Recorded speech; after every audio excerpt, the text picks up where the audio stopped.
Okay, good morning, viewers. Welcome to another episode of Monitor Your Health. My name remains Dr. Femi Ogunremi.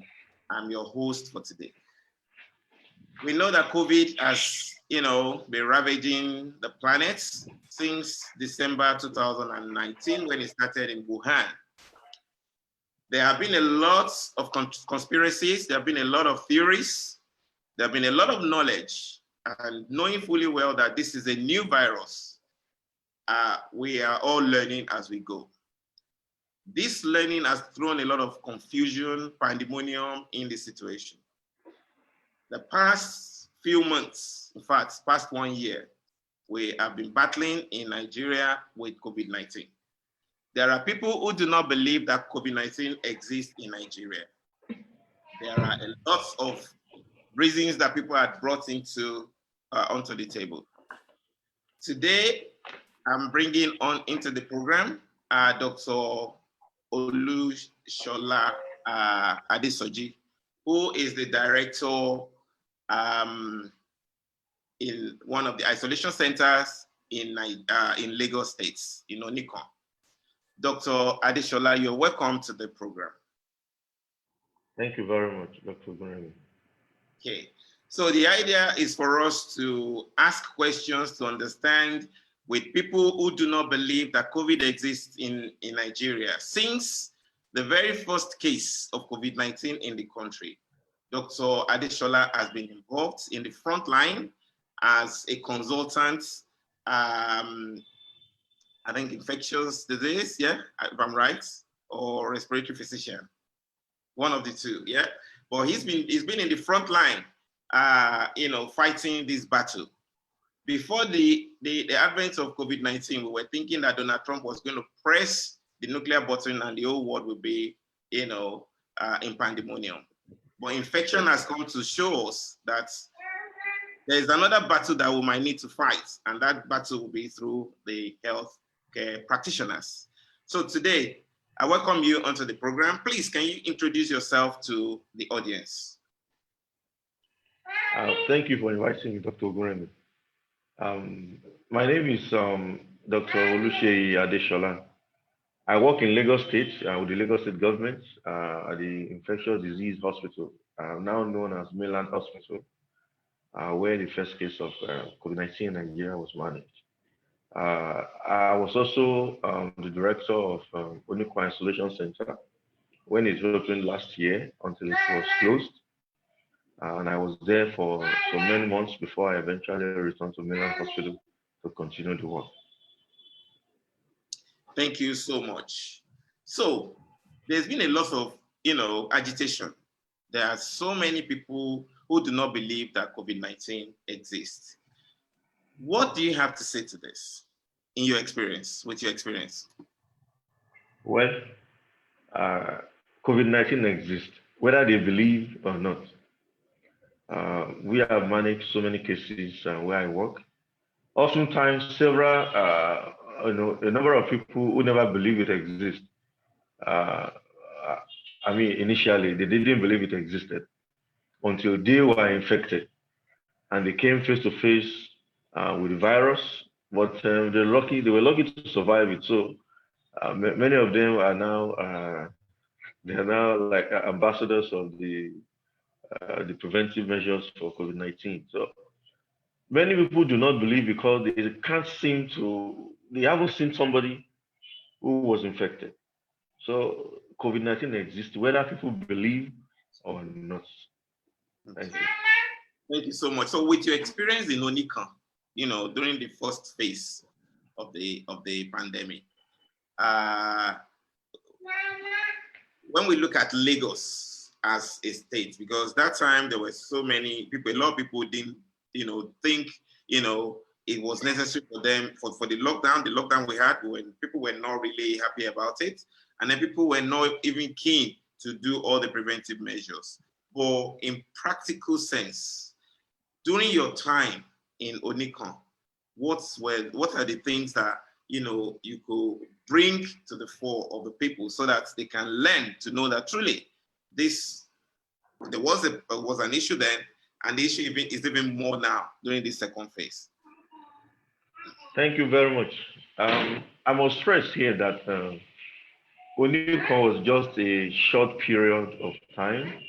I work normally with infectious disease hospital, where we were managing cases before the outbreak, exploded, and several other centers had to be opened in Nigeria, in Lagos particularly.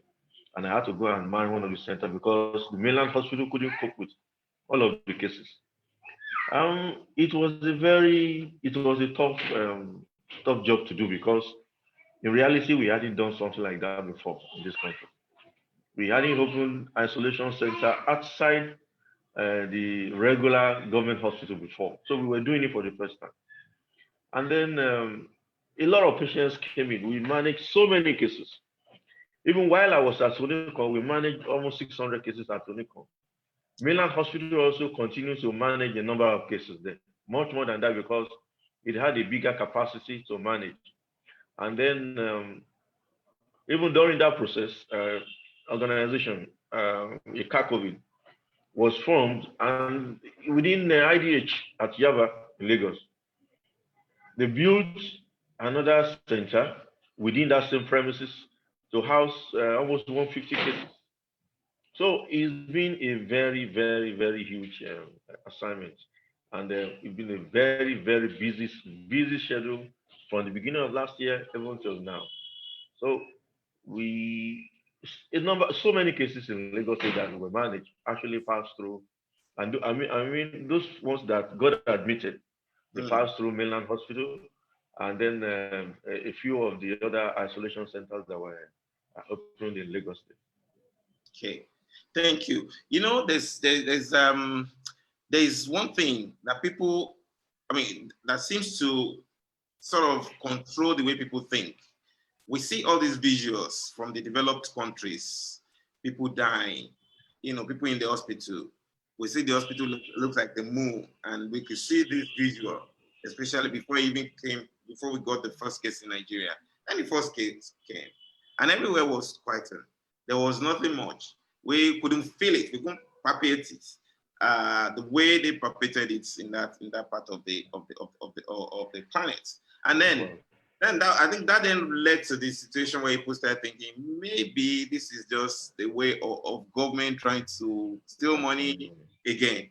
So, from your experience in mainland hospital, I mean, I must say that well, this is my own personal belief. I believe that there were so many people who probably were victims of COVID-19 who did not even get registered, talk less of being diagnosed, talk less of getting to IDH, and we lost quite a number of people in that group. As far as I can see, I mean, my own personal experience as a medical doctor as well. But what's your view with the way you manage patients in Onikan or in Lagos State during that period, and still now? Why are we not seeing all these visuals? Why are we not seeing a lot of people dying? Some people even, they projected that so many people will die. We will see, dead bodies on the streets of our cities. Why aren't we getting this? Yeah, the actually that was responsible for the belief that COVID didn't exist in Nigeria because people that actually made the projections, in fact, they overestimated so many things, and they underrated our capacity to manage emergencies.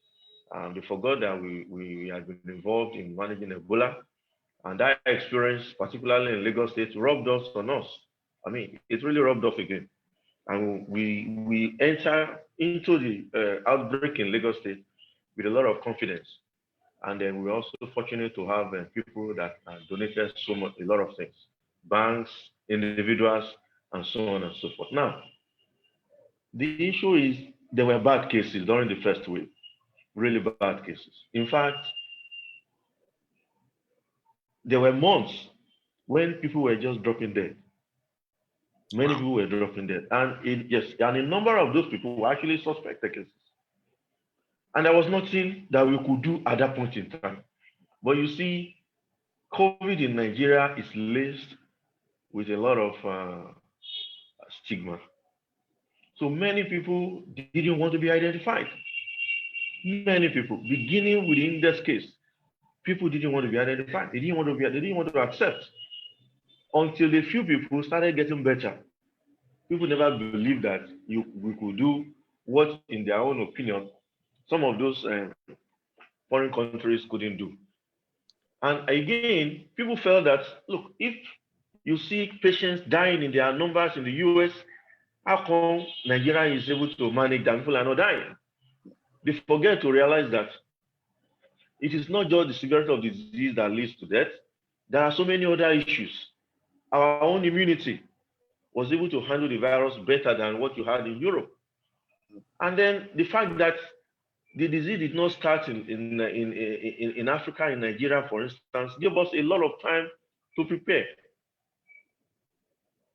So many people didn't see that. And now, later on, research started showing that, oh, it's possible that the black man is shielded from severe forms of the disease and so on and so forth.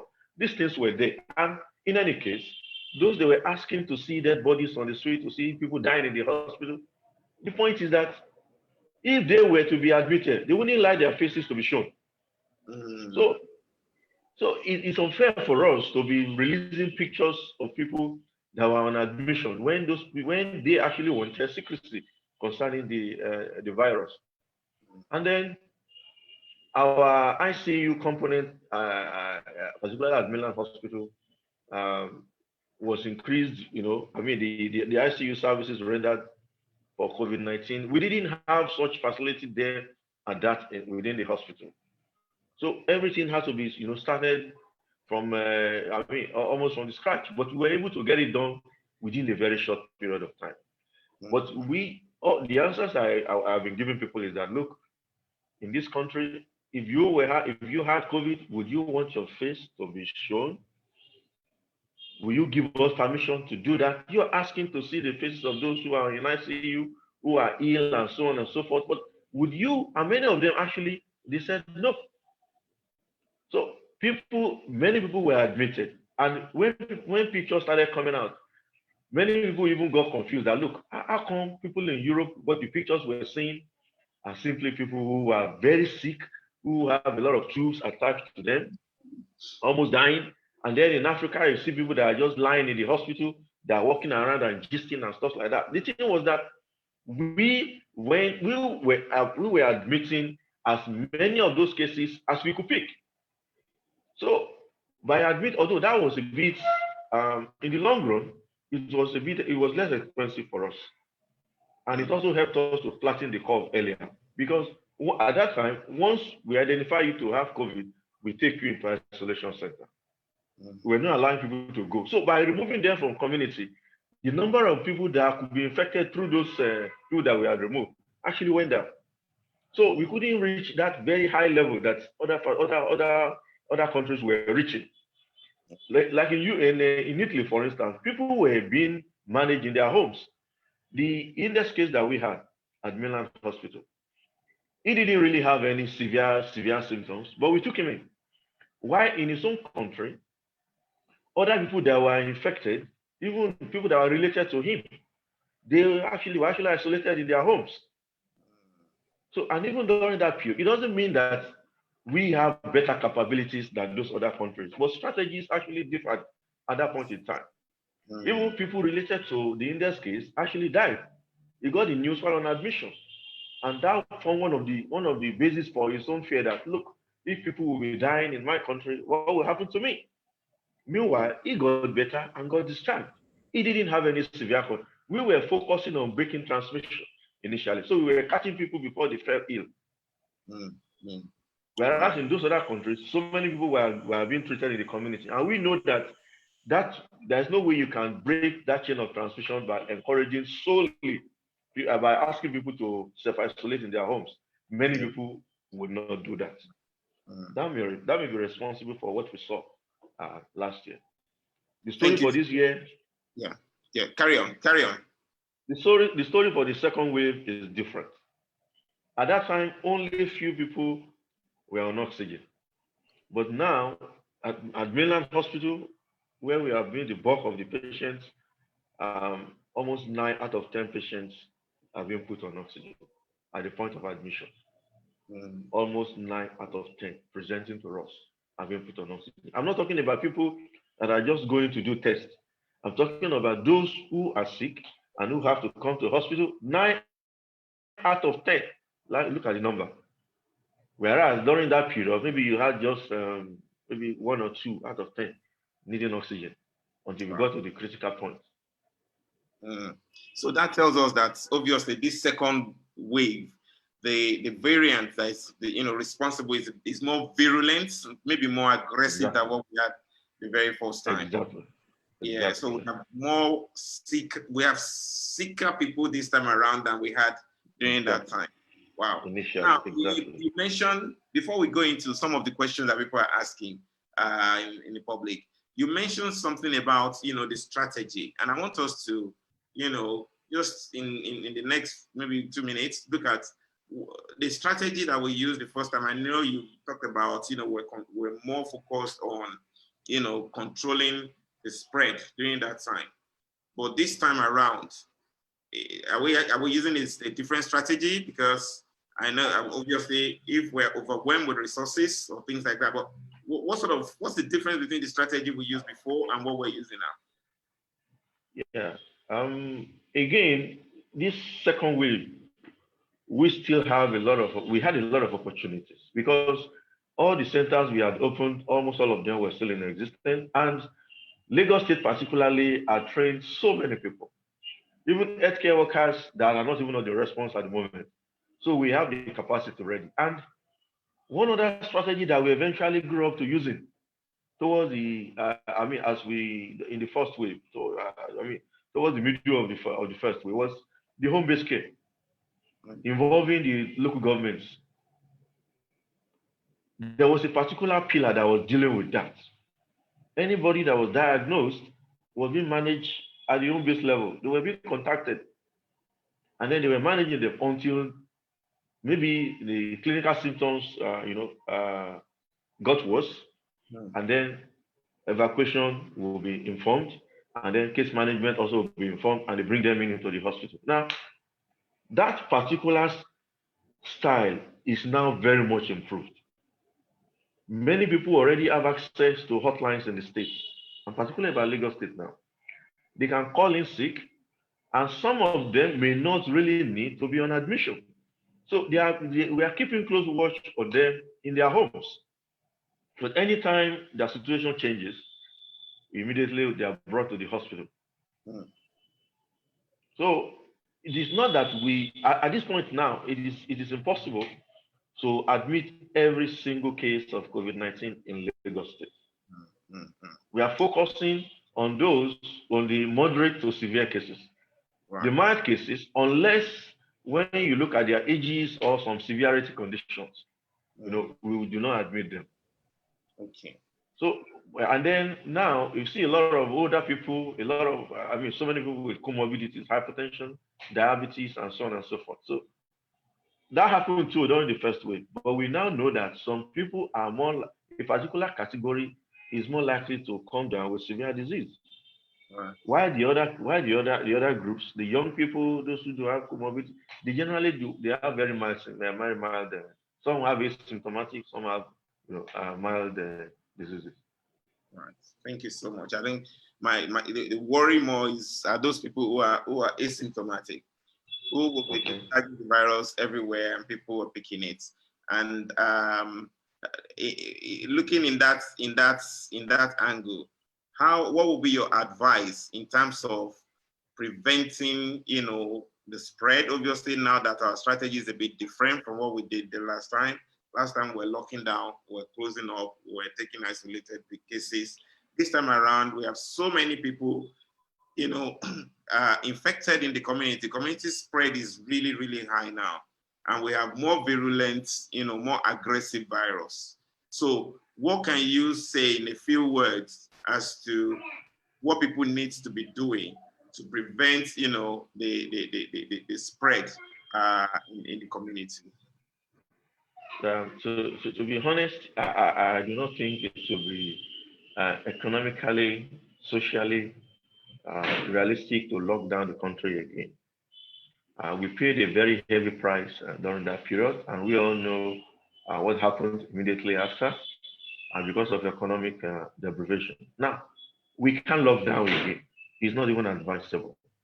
Going with the number of cases that we have, we can lock down. But we must continue to encourage our people to obey the basics, the basic measures, to carry out the basic measures of prevention.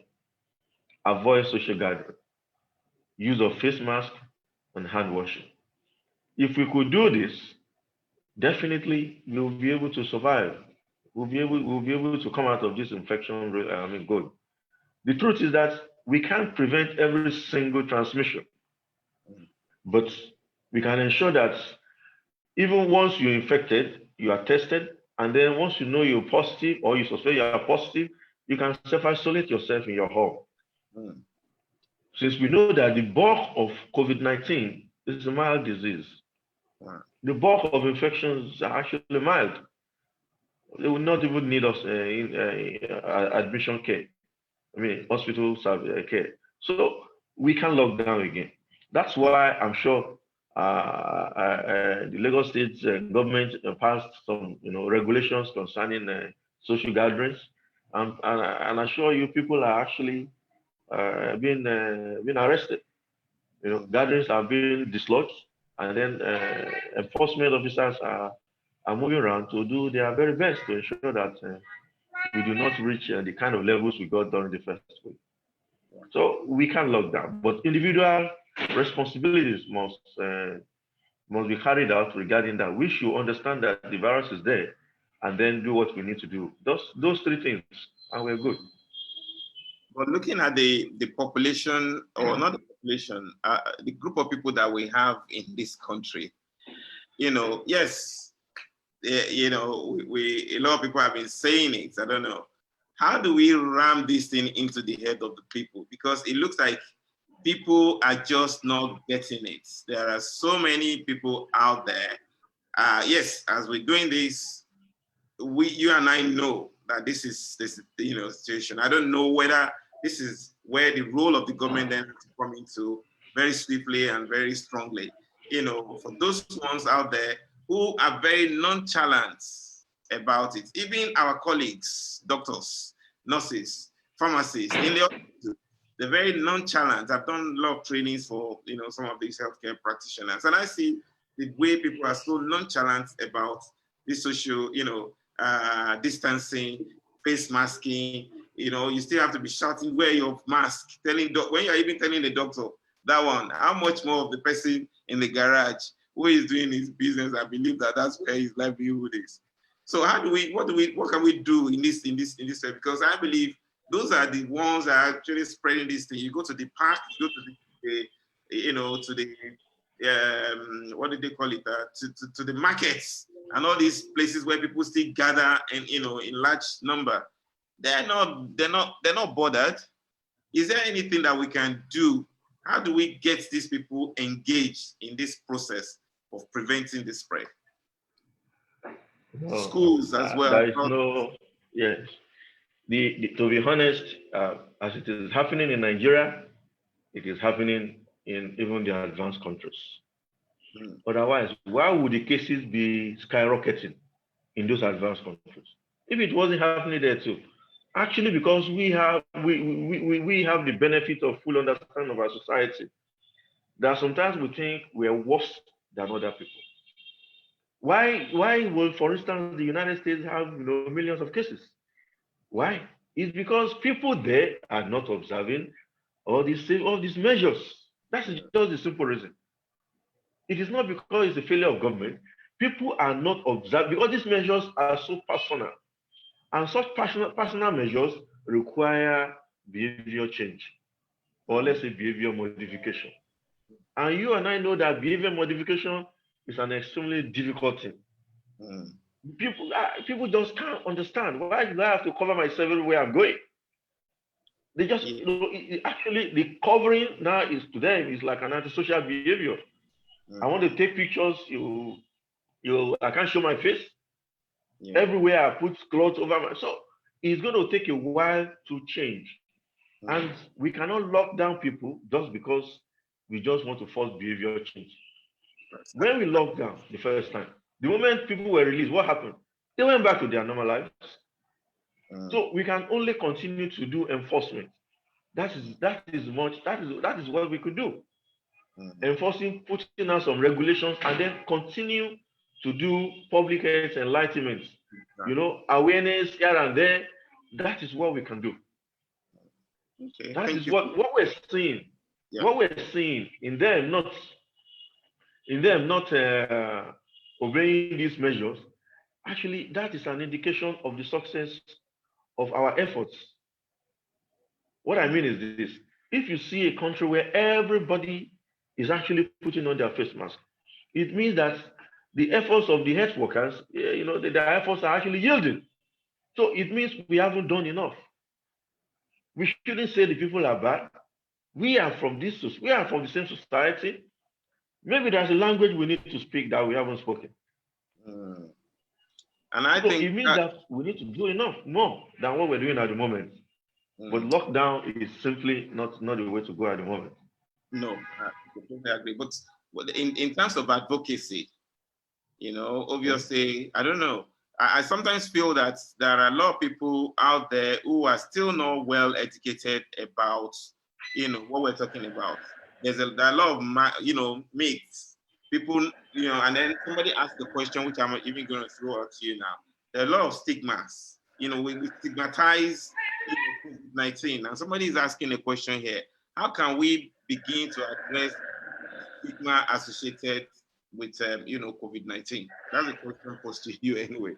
So maybe, I don't know, in terms of advocacy as well and all these things, I don't know where the position is, whether our governments, whether they're doing more or much about this, and then getting people to understand this, better.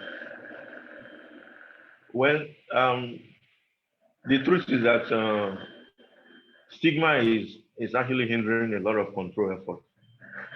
You go to a particular gathering, you are the only one putting on mask, and then everybody is looking at you. This guy must have COVID. You are going to feel isolated somehow, even if they don't do anything to isolate you. So, but the issue is that the government is addressing the stigma, and the only way, the most successful method is by people coming out to show, oh, I was infected, now I'm okay. So they know that, oh, fine. So it is possible to actually survive this disease when you have it. Many people initially thought that once you have COVID in Nigeria, you're going to die. But now, many people know that people are surviving. We've seen people coming to the press, granting interviews, and then writing in the media that, oh, I survived COVID. And their names are everywhere. I don't need to mention those names. The names are everywhere. So that is addressing a certain aspect of the stigma. Now, concerning the use of face masks, that one is behavior change. Behavior change is not an easy thing. We must admit it. And we live in a resource constrained setting. When we say resource, we're not talking about money alone. We're talking about personnel. We're talking about so many things, materials. So what we're seeing is the efficiency level of all of our efforts. We should just encourage ourselves to do more. We shouldn't have the impression that our people are just stubborn, they won't do it. It's not so. We that are doing the work have a lot of constraints in getting the work done. And we should appreciate what we're doing. The fact that we have not even had any explosion, terrible explosion, explosive, rise in the number of cases, shows that we should pat ourselves on the back, but we should not rest on our horse. We should continue with those efforts. We should appreciate how far we've gone. I think it is important we do that. It is important we clap for ourselves for what we have done. Because that is when people will now everybody is so pessimistic about what is happening. Everybody is so pessimistic. And it is that pessimism that is now making them to feel that, come on, what is happening? Where is the COVID there? Where is the COVID that you're asking me to put on mask? is that pessimism. And it is even unfair to just be focusing only on those people that die from COVID. By the time many people come out to tell their stories, you will see that there will be improvement. I did say at the beginning that behavior modification or behavior change is a very long process, but we will have to use regulation as well. We will have to use enforcement to ensure that people do the right thing. But we have to balance everything. You know, if you regulate too much in this country, in a country where so many people are living below poverty line, and you regulate and then you restrict, you're going to drive them, people are going to die from hunger. Are going to die from, they're going to move into extreme poverty.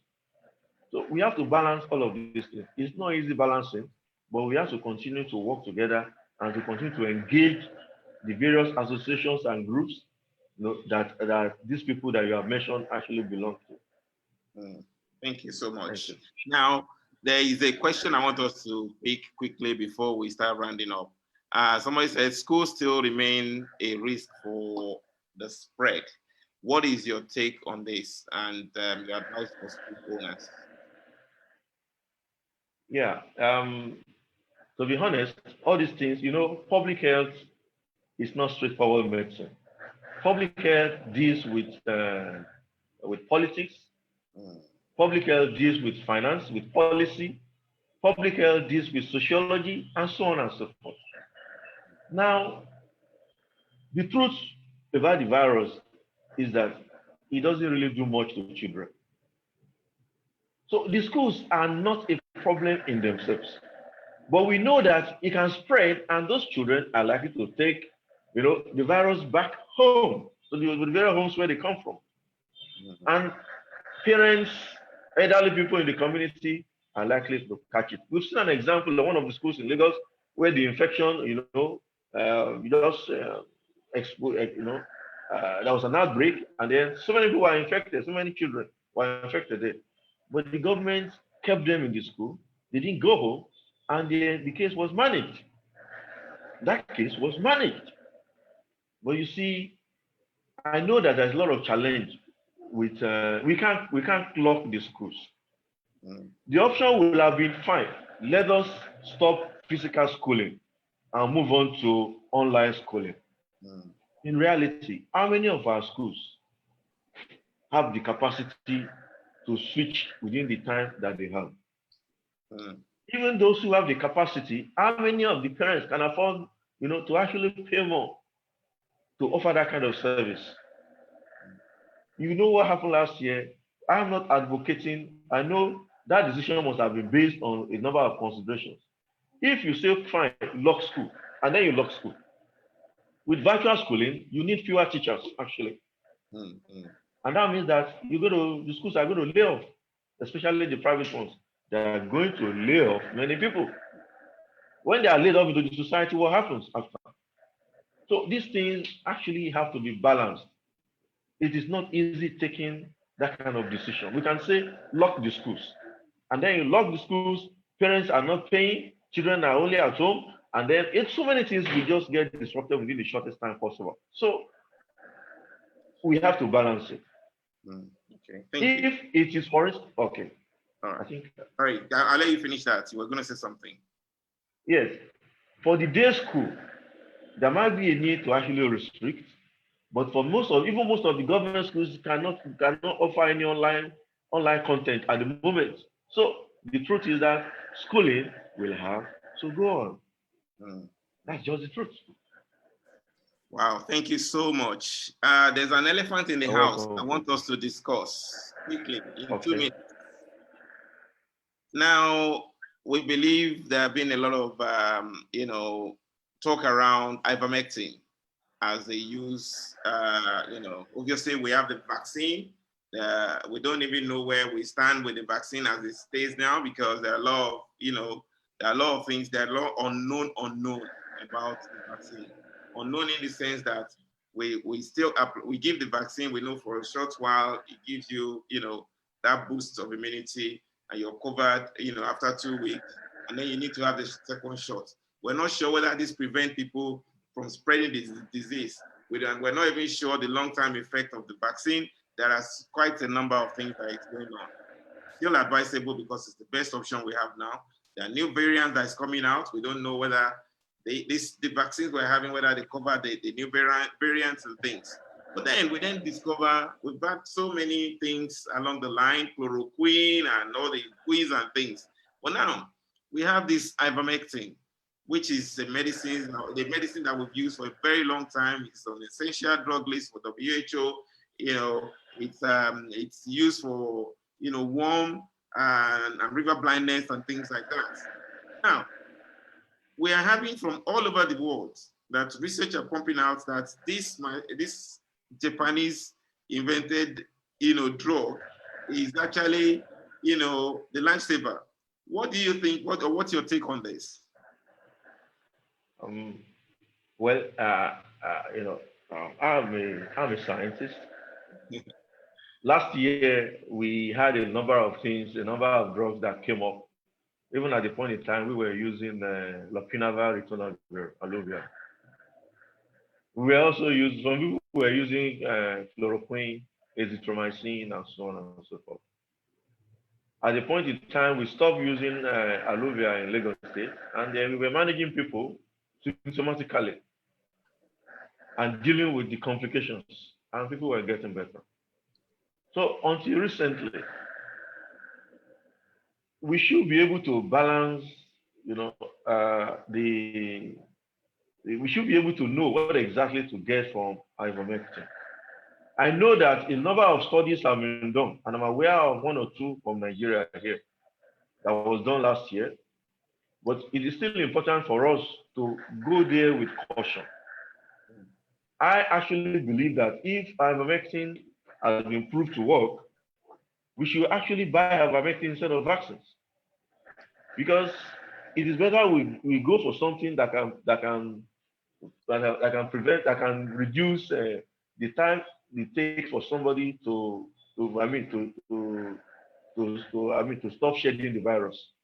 That's what ivermectin does. It reduces the time it takes for somebody to turn negative. Whereas for the vaccines, even some of the manufacturers did not release the details, the clinical details. And the one we know, they've been telling us that, look, we are not sure this vaccine will prevent infection or prevent you from transmitting the virus, but we're sure it can prevent you developing severe disease. So, and they are quick to mention that even with the vaccine, we must continue to use our face mask, social distancing, and hand washing. So we have commenced the trial in Lagos, and within the shortest time possible, we will have some preliminary results. And once that is clear, we will roll it out. We roll it out immediately. So Lagos State is actually looking to doing that. There are some states that are already using it, but we must not be guided by fear, even though this is a drowning period for the world. And any drowning man, we hang to any clutch. We clutch to any straw that you can see on the water surface. Anybody drowning, we just clutch to any straw. So we need to just give ourselves that short time frame to just demonstrate that it is efficacious and to know exactly what benefits we are getting from that locally. Once we do that, I think we'll be good to go. So I believe in the next 3-4 weeks we'll be able to say that in Lagos State. Right. Thank you so much. Yeah. And for the viewers, it's been a period, and I want to thank you, Dr. Adeshola, for coming on board today. For those ones watching, if you have any questions or concerns or things that you want us to address, please just leave them in the comment below. We can't go past. This is how much we can take today. While I see you again next week for another exciting topic. Thank you so much, and stay blessed. Stay out of Corona environment. Don't forget, you need to face mask. You need to social distance. You need to wash your hands, and you need to do all the necessary things that we've been talking about. Ivermectin or no ivermectin. In 2-3 weeks' time, hopefully, we will get some research coming out that we can, obviously cling on. Thank you so much, Dr. Adeshola, and we look forward to getting you back here again. I know how challenging it could be, but you're always there to help us and then to give us your time. Thank you very much. Really appreciate Thank you it. very much. All right, thank you. Me. Bye bye. Yeah, stay blessed. Bye bye.